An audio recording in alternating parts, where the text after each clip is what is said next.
Ang santos nga ebanghelyo sumala ni San Lucas.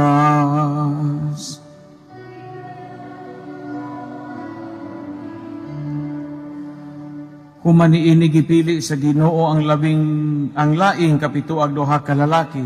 Gipadala sila sa tinguha og tinagurha aron mag-una kaniya ngadto sa tagsa-tagsa ka lungsod og dapit nga iyang atuan. Miingon siya kanila, ang anihon daghan apan tiyutay ra ang mga mangangani. Busa pagampo kamo sa tag-iya sa anihon aron magpadala siya dugang pang mamumuo nga moani niini.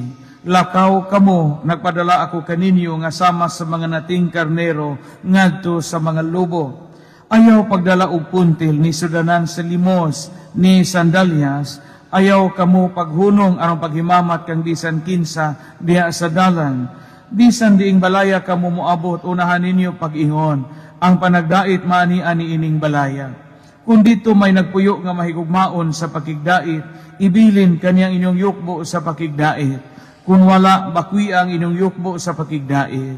Pabilin kamo ni atong balaya o kaon o inom sa ilang idalit kaninyo, kayang mamumuo ang ayang gayod nga suhulan. Ayaw kamo pagbalhin-balhin gikan sa usa ka balay ngadto sa lain. Kung moadto kamo sa usa ka lungsod o dawaton kamo nila, kaon sa idalit kaninyo. Ayuha ang mga masakiton ni atong lungsura ug sultihi ang mga tao dito nga hapit na moabot kanila ang paghari sa Dios. Ang ebanghelyo sa Ginoo.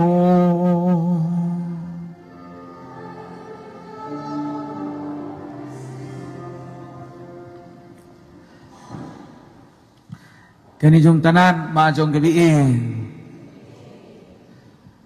Ang tema nato kay Senyor San Pedro Kalungsod Modelo sa mga kabatanunan, pero mga tiguang maning nanimba, gamay raman, di lang kuan sa honggi andam nga wali para sa mga youth, kay si Juan raman og naipipila ang mga batanon ani.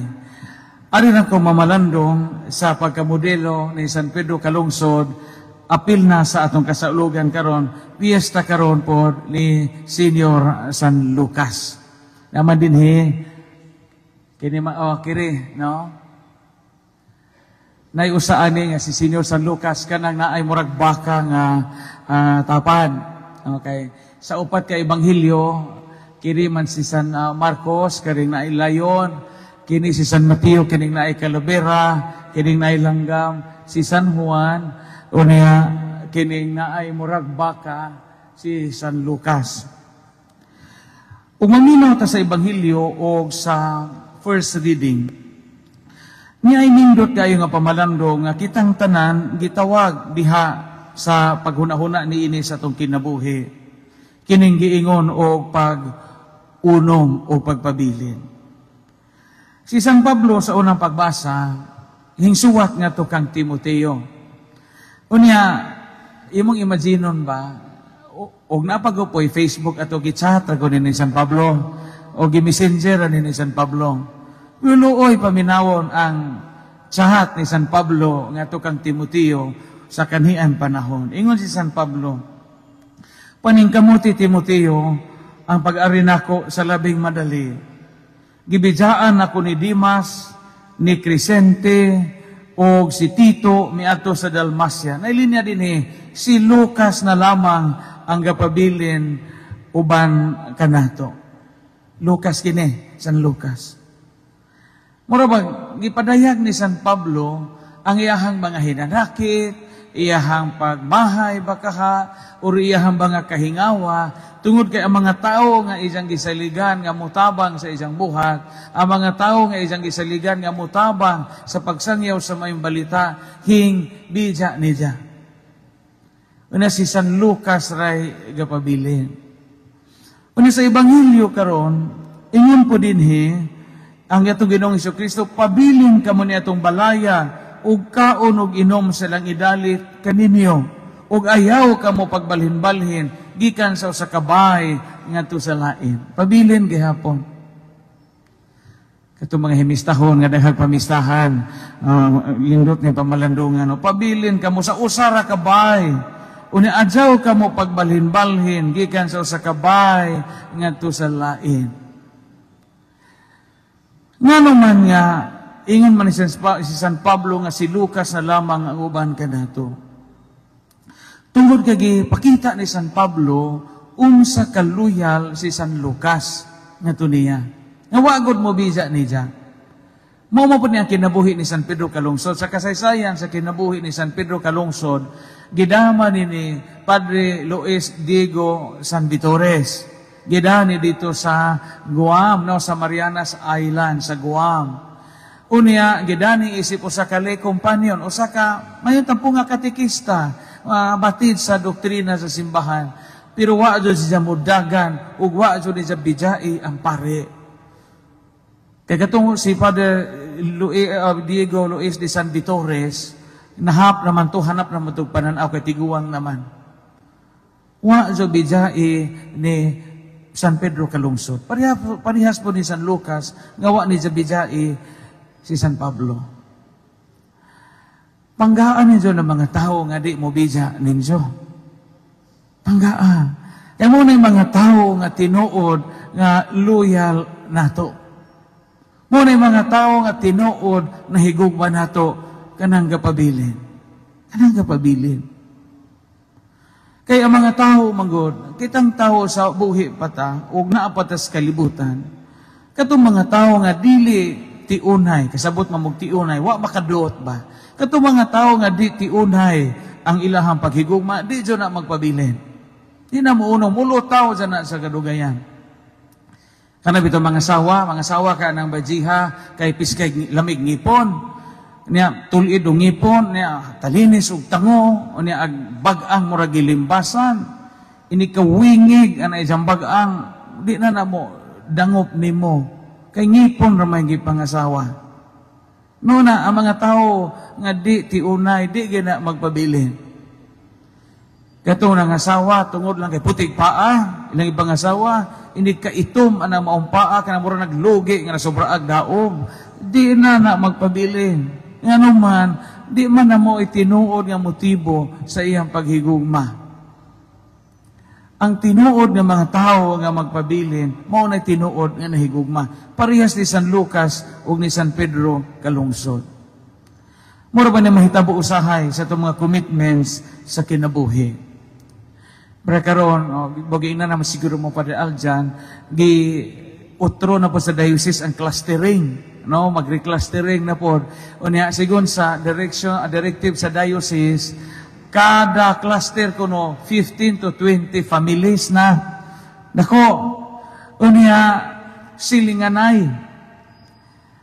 Maunay ipatuman sa diocese sa maabot nga panahon. Sa usa ka cluster 15 hangtod sa 20 ka pamilya na, 20 ka bubong. Pero in actuality, lisod na kuanon bisan sa mga parokya. Sa parokya, uwisa din sa ato.